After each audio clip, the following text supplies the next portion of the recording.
kalau kita bicara sistem ekonomi besar itu ada 3 bagian. Ekonomi kapitalis, kemudian ekonomi sosialis, dan ekonomi campuran. Sekarang kita bicara sistem. Kalau kita bicara ketiga model ini, maka sistem yang berbeda. Indonesia memilih negara kesejahteraan, penggabungan dua komponen sistem tadi, sistem kapitalis dan sistem sosialis, itu yang kita sebut sebagai sistem negara kesejahteraan. Sekarang bagaimana? Indonesia itu sudah mengatur di dalam undang-undangnya dan Pancasila mengarahkan demikian. Nah, lalu kemudian negara harus mengambil peran yang besar untuk menuju proses penjahteraan masyarakat. Karena kalau negara tidak mengambil bagian dalam hal itu, kelompok-kelompok besar, kelompok-kelompok ekonomi besar akan mengambil seluruh dominasi ekonomi Indonesia. Nah, ketika itu terjadi, maka kesejahteraan yang diinginkan oleh Undang-Undang Dasar dan Pancasila di pasal berapa di sila kelima itu tidak akan terwujud. Nah, sehingga harus ditata dengan sebaik mungkin. Sekarang bagaimana menatanya? Itu tadi saya bilang, negara harus mengambil bagian dalam menata seluruh sistem ekonomi Indonesia. Salah satunya adalah membuat UMKM, memberikan ruang yang lebih besar kepada UMKM agar UMKM ini bisa bangkit, bisa setara dengan usaha-usaha yang besar. Sistem ekonomi kerakyatan ini itu dapat meningkatkan partisipasi masyarakat ya, dengan memberikan peluang yang lebih luas kepada pelaku usaha kecil juga menengah, terus juga mendukung inovasi lokal, terus biar distribusinya tuh merata gitu loh, sama bisa dapat keuntungan yang lebih merata, jadi masyarakat tuh merasa lebih terlibat secara ekonominya gitu. Sistem ekonomi kerakyatan dapat meningkatkan partisipasi masyarakat dengan memberikan peluang lebih luas pada pelaku usaha kecil dan menengah, mendukung inovasi lokal dan memastikan distribusi keuntungan yang lebih merata, sehingga masyarakat merasa terlibat secara langsung dan kegiatan ekonomi. Saya kira sangat besar sekali karena peluang-peluang ekonomi itu diberikan kepada masyarakat. Masyarakat diberikan ruang yang besar untuk mereka menjalankan usahanya. Itu tadi saya bilang, negara harus memberikan aturan-aturan yang pas, negara harus menjadi alat keadilan agar mereka mendapatkan tempat-tempat yang semestinya. Misalkan begini, harus ada klaster ekonomi, harus ada klaster bisnis. Klaster bisnis adalah menempatkan satu bagian proses ekonomi kerakyatan dalam bentuk UMKM misalkan. Nah, klasterisasi usaha itu dibutuhkan. Kenapa demikian? Supaya orang bisa melihat bahwa kebijakannya berbeda antara usaha besar dengan usaha menengah dan usaha kecil. Kalau kita melihat kemarin di peristiwa 1998, yang menopang ekonomi Indonesia sesungguhnya adalah ekonomi kecil, itu yang kita sebut UMKM. Nah, tapi kemudian perjalanannya tidak demikian mulus, sehingga UMKM itu setengah napas, dia tidak berjalan dengan baik, dia tersendat-sendat. Hari ini, di tahun ini, di episode ini, negara memberikan ruang yang besar. Kalau kita merujuk jauh ke belakang, ada banyak program, misalkan kalau kita belajar dari program BNP 1942, itu sesungguhnya meskipun itu ada nilai politisnya ya, tetapi survive-nya ekonomi kerakyatan harus didukung seperti saya bilang program Benteng 1942. Kemampuan mereka untuk membangun usahanya luar biasa. Nah, sekarang di era yang sangat modern ini, ekonomi semakin maju, negara harus mengambil bagian yang sangat besar.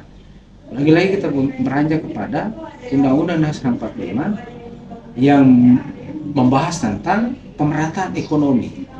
Salah satu cara pemerataan ekonomi memberikan ruang kepada setiap masyarakat, memberikan ruang kepada setiap pelaku ekonomi untuk bergeliat, tidak hanya sebagian.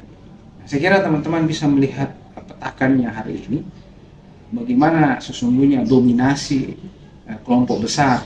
Saya kira banyaklah informasi yang teman-teman sudah baca. Kalau kita lihat rilis dari Forbes misalnya, satu orang saja menguasai banyak sekali kapital di Indonesia. Kekayaannya luar biasa. Ini yang harus kita distribusikan dengan baik. Lagi-lagi pemerintah harus mengambil peran penting di dalam kesejahteraan ekonomi, dalam kurung ekonomi kerakyatan menjadi tiang yang penting untuk mencapai kesejahteraan Indonesia. Oke, kalau dampak positif sistem ekonomi kerakyatan ini itu bisa dengan penciptaan lapangan kerja maupun yang lokal atau yang pemberdayaan ekonomi masyarakat lokal, terus juga dapat distribusi yang lebih adil, jadi mengurangi kesenjangan ekonomi. Dampak positifnya sistem ekonomi berkaitan terhadap pengentasan kemiskinan antara lain melalui penciptaan lapangan kerja di tingkat lokal, pemberdayaan ekonomi masyarakat lokal, dan distribusi pendapatan yang lebih adil sehingga mengurangi kesenjangan ekonomi. Kalau kita bicara itu, pertama regulasinya harus jelas. Kedua, teman-teman pasti tahu ada CSR. Tahu kan CSR? Nah, CSR ini adalah bagian penting yang bisa dibagikan oleh pengusaha besar untuk membantu pengusaha-pengusaha kecil. Misalkan begini, Pertamina, dia membina beberapa usaha-usaha kecil menengah. Lalu kemudian BRI membina beberapa usaha-usaha kecil menengah. Nah, lalu kemudian akses yang lain yang harus diberikan adalah kredit lunak. Karena kan begini, kelemahan yang dialami atau dirasakan oleh banyak UMKM akses ke finansial. Nah, sehingga negara harus semakin kuat untuk memberikan akses lunak, pinjaman lunak yang dilakukan BRI. Itu kan implementasi praktis yang bisa kita lihat. Sehingga saya ulang, CSR itu penting, community development itu penting, karena itu bisa menjadi bagian dari pemberdayaan ekonomi rakyat. Saya bilang lagi, beberapa tahun yang lalu ada yang kita sebut proses anak angkat. Nah, konsep anak angkat ini sebenarnya tidak lagi digunakan, tetapi implementasinya sama. Proses anak angkat itu tadi saya bilang, perusahaan-perusahaan besar kayak Pertamina, BRI membina beberapa usaha kecil menengah supaya tetap survive. Apalagi kan kita tahu pandemi kemarin di hampir 2 tahun pandemi ini menghantam banyak usaha, tidak mengenal besar, menengah, kecil, semuanya kolaps. Bukan tidak semua kolaps, tapi ada penderitaan ekonomi yang luar biasa. Sehingga kekhususan terhadap usaha kecil menengah itu diberikan. Lagi peran pemerintah. Kalau kan sekarang kita lihat 2024 di tahun ini di tanggal 14 kita melihat semua program yang disampaikan oleh para capres yang berkenaan pemberdayaan ekonomi rakyat itu menguatkan UMKM Indonesia.